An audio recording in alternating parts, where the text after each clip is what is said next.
Ola a todos, moitos asuntos no Planeta Ras desta semana. Vimos falar do karting da Madalena e do slalom Concello de Arzúa, pero antes vimos comenzar coa sección 1 dos nosos. Estamos con Alonso Aliste na Fórmula Palmer Audi e no circuito de Oulton Park.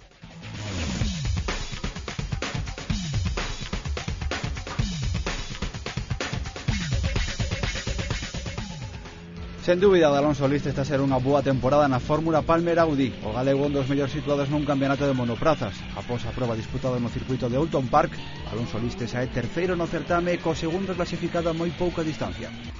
Non foi doada a última carreira para o galego, empezando polo circuito. Oulton Park é o máis parecido a unha montaña rusa, e senón, aos feitos remitímonos. Oulton Park es un circuito de 4.500 metros aproximadamente, un circuito peculiar situado en el medio de un bosque, en el medio del bosque de Oulton Park, por ahí su nombre, y un circuito muy peligroso por las hojas que caen de los árboles, por las subidas y bajadas, y que no tiene ninguna escapatoria, es decir, tiene lo que es el asfalto, un asfalto pequeño de 11 metros. La salida, la primera curva, es una curva que está muy bachada, con muchos saltos. Llegas en quinta, pones cuarta, hay diferentes formas de pasarlas, puedes pasarla en cuarta o en tercera, en mi caso pasaba en cuarta. Tienes una salida de la curva difícil en subida. La siguiente curva es una curva muy rápida, por decirlo así, un oval pero con caída externa, y que se hace en cuarta velocidad. Luego llegamos a la recta de atrás, una recta en la que es casi imposible adelantar porque está muy bacheada. La siguiente curva es una curva prácticamente de casi fondo con ruedas nuevas, que se hace en quinta. Y bueno, llegamos a la curva quizás más peculiar del circuito, que es la curva 4, que es una curva muy cerrada que se hace en segunda y está peraltada. Luego llegamos a la primera chicane, que se hace en tercera, y bueno, es una chicane con unos pianos, el primero muy alto, que se suele comer entero, y con barreras en los medios. Luego la segunda chicane, que es una curva idéntica a la primera, por decirlo así, pero al revés, a la derecha en vez de a la izquierda. Luego la siguiente es una curva que se hace en segunda o en tercera, depende la conducción del piloto un poco, el estilo que tenga. Y luego ya llegamos a la parte final del circuito con una subida bastante pronunciada y llegando a la parte más peligrosa, por decirlo así, donde más hojas hay. Es una curva rápida, con mucho tiento hay que ir porque no tiene escapatoria, se hace en quinta casi fondo. Y luego llegamos a la última recta antes del circuito, que está también muy bacheada, y la entrada a la curva de meta. Y bueno, la entrada de meta es espectacular porque es una bajada y subida, pero impresionante.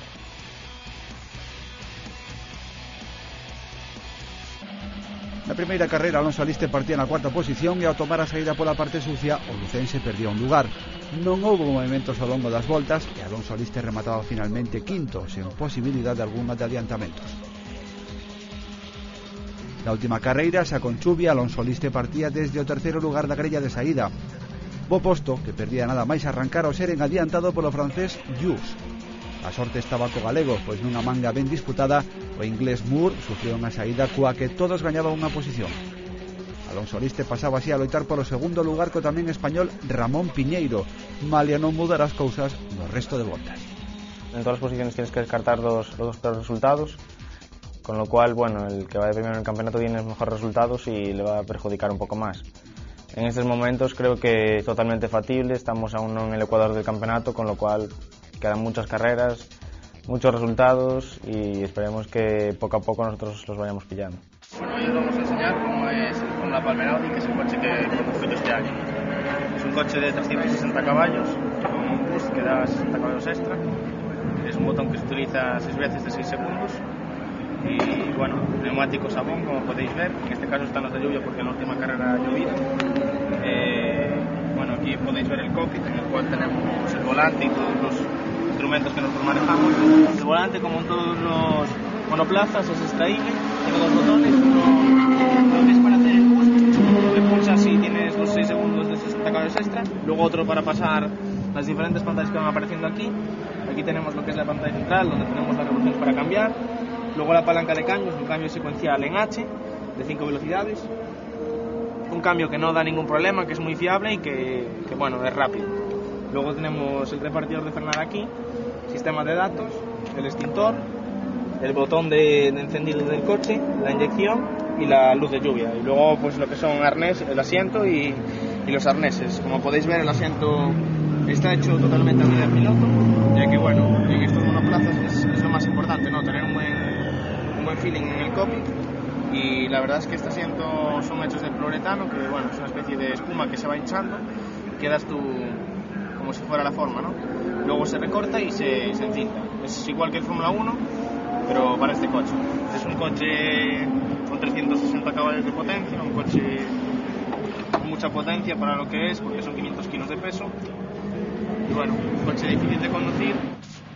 Como na maioría de campeonatos, a Palmer Audi toma un descanso. Será ata o 28 de agosto no que o certame viaxará cara ao circuito de Rockingham.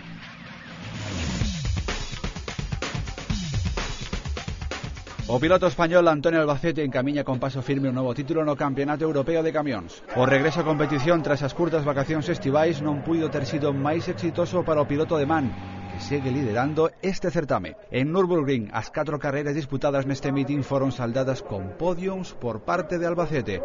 E non parecía doado, a fin de semana comezaba cos seos cubertos e unha pista húmida por zonas.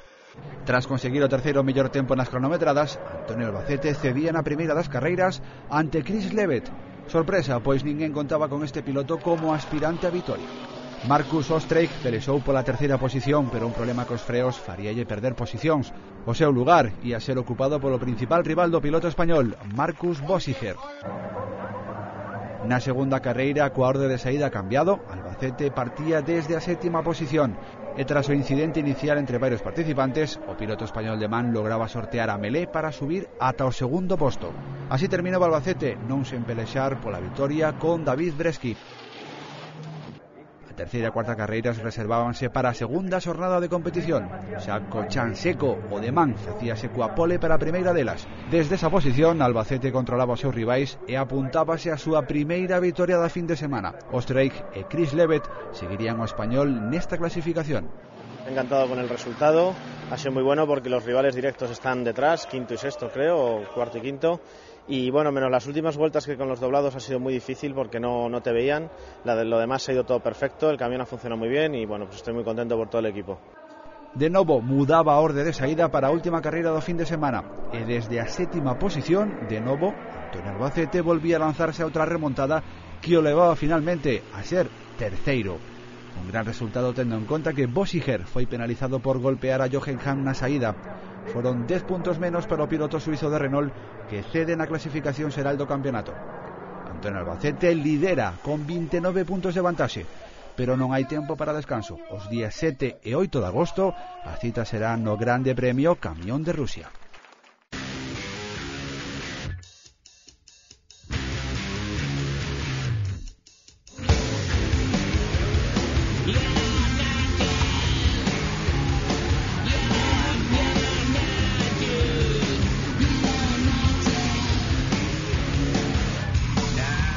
Primeira das citas na pasada fin de semana, Azúa acollía a terceira edición do seu coñecido slalom. Só 17 participantes, a fin de semana festiva, a calor e o temor a un percorrido complicado como do pasado ano condicionaron a presenza de participantes. Malia todo, estaban presentes os principais aspirantes ao título. Na altura, 4, Miguel Ángel Lago, Juan Lojo, Marcos Pontenova e Pedro Villar. Formas de pilotar diferentes, o mesmo que os veículos. En 2009 os participantes suaron nunha pista moi lenta. Esta volta ao circuito era ben diferente.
No Deportivo tres nomes. Miguel Ángel Lago viña amosando as súas intencións desde os primeiros momentos. Mellor tempo na primeira manga, cando os seus rivais notaban os primeiros síntomas de que a xornada non ia ser fácil. Lojo e Pontenova penalizaban ao tocaren un dos obstáculos.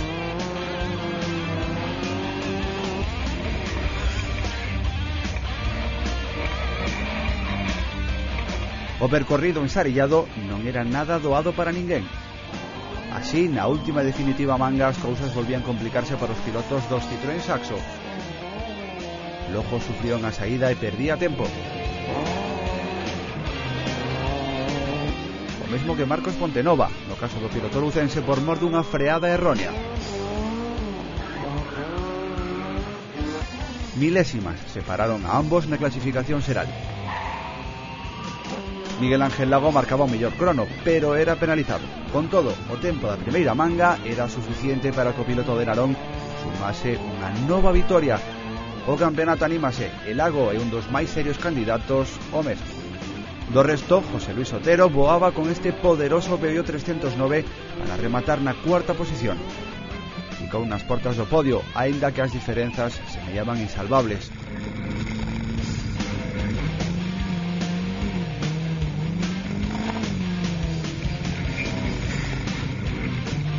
Tanto ou máis no canta Pedro Villar, vencedor na categoría destinada a vehículos de propulsión traseira e quinto clasificado. O de Meira fixo o que pudo nun percorrido pouco acaído o seu BMW.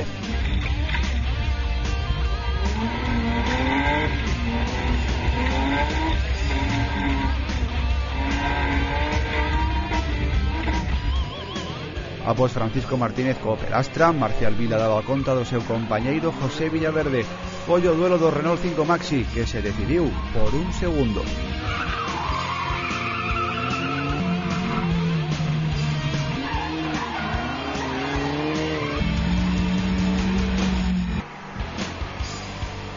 David Rowe vencía na categoría destinada aos vehículos máis pequenos, nunha cita na que a espectacularidade a puxeron xente como Delfino Ramos con este Citroën AG.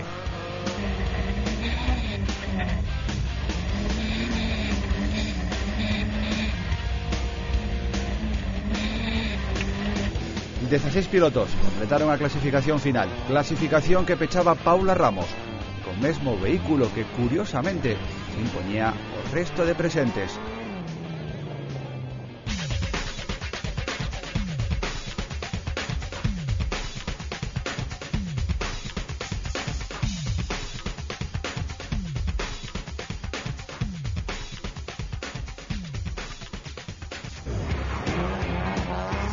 Próxima cita, se non hai mudanzas, o 7 de agosto en Meira.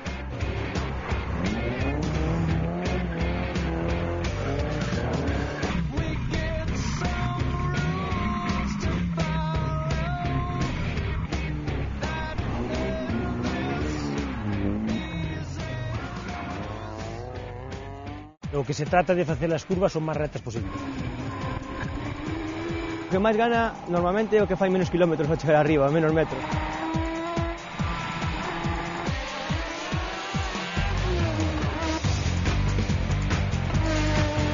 Procuras na entrada da curva vir o máis aberto posible, tocar o vértice interior da curva e deixar ir o coche a salir ao vértice exterior, todo do lado dereito, por exemplo, se é unha curva de izquierda. O máis importante é a frenada, hai que frenar moitísimo, canto máis tarde mellor, colocar pronto o coche en línea recta para poder acelerar canto antes. Trátase, lógicamente, de frenar o mínimo posible e de tratar de girar o mínimo posible adecuando á curva. A fórmula que correu o ano pasado había que anticiparse moitísimo a curva, intentarlo meter antes, hai que frenar moito tipo circuito e tardar un poquinho metelo. Depende do trazado, depende de como vaya arreglado o coche tamén, pero máis ou menos como un turismo, pero sendo un pelín máis agresivo. Pois hai curvas puntuales, pois onde un CM ou comparado a un turismo, por culpa do peso, pois che permite entrar un poquinho máis ao interior ou deixarte ir máis afora, porque no caso noso, por exemplo, non hai moito peso e as trazadas podelas facer abrirte bastante porque non hai inercia.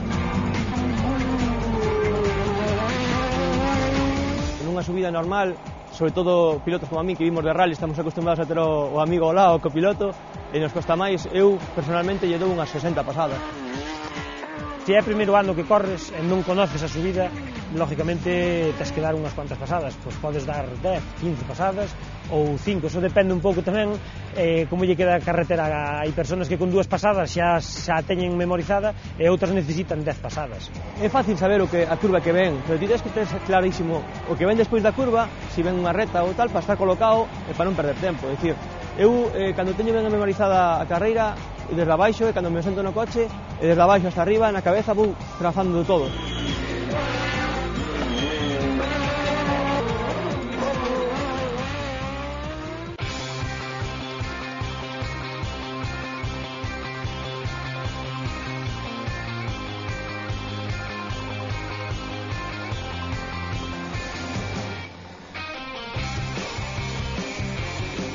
A temporada no Campeonato Galego de Karting segue adiante. Chamán da empresa Más Karting, o certame de promoción para as futuras xeracións de pilotos leva a altura. 5 probas disputadas.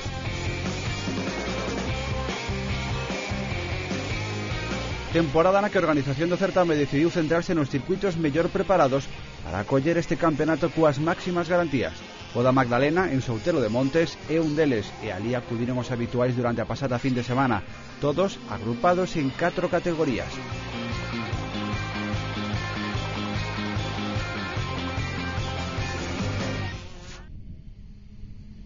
En Alevín, destinado aos máis pequenos, un nome cobra forza desde a primeira proba. Seguindo a tónica das carreiras anteriores, Benito Puceiro marcou o ritmo nesta categoría. Iso sí, os seus rivais cada vez aprenden máis e, obviamente, achéganse ao líder. Así, José González e Adrián Blach, o máis pequeno desta familia que vive o motor intensamente, finalizaron segundo e terceiro respectivamente. Que voy a ganar y que los otros van muy rápido y se lo agradezco a todo mi equipo. Na categoría de cadetas cousas deixan de ser un xogo, novos pero moi rápidos. Estes pilotos disputan as finais con intensidade. Gabriel Sobrino foi o máis rápido da fin de semana. Diego Ruilova, piloto da veciña comunidade asturiana, e Iago Cruz clasificáronse a continuación. Iso sí, Cruz tivo que baterse moi duro con Oliver Rodríguez por conseguir entrar en lugares de podio. Que llevo todo el año luchando para poder ganar y que se lo agradezco a toda mi familia y a mi equipo. Na X30, sen dúbida unha das categorías máis disputadas, Hugo Iglesias marcaría un tras outros mellores tempos da carreira. Poleman é vencedor na semifinal, na final atopábase coa dura oposición dun Roberto Blach que inicialmente chegou a rodar na cabeza. Pero Iglesias viña moi forte desde o principio da fin de semana e non deixou escapar a oportunidade. Vencía redondeando unha excelente xornada de carreiras. Após Blach, clasificábase Santi Martínez, que está a demostrar unha gran progresión nas últimas probas. He logrado conseguir la pole, la victoria, la primera y la segunda manga. Todo fue muy bien, le agradezco al equipo y a toda mi familia. Como sempre, pecharon a xornada os potentes karts da categoría KZ2, monoplazas potentes con caixas de velocidades de manexo manual secuencial e moi veloces. Aquí Francisco Dorado levaba o gato a auga tras ter unha fermosa loita con Ricardo Martínez, un man a man que se decidía pola mínima. Aquí tamén estivo animada a loita pola terceira posición, neste caso entre Óscar Alfonso e Antón Muiños, que na súa progresión este ano decidía cambiar de categoría. Como resultado, nosotros la verdad es que no contamos con quedar tan arriba y oye, la verdad llegar y no entrenar nada y hacer la pole, pues la verdad para nosotros fue una satisfacción y bueno, hemos quedado primero en la primera y desgraciadamente Francisco Dorado es todo más rápido, cosa que bueno, le felicito porque ha hecho una carrera excepcional y bueno, y hemos podido hacer lo que hemos podido, aún así marchamos muy contentos para casa. O Campeonato Galego de Karting tomase un descanso, volverá en setembro no circuito lucense da Pastoriza, outro dos trazados de referencia.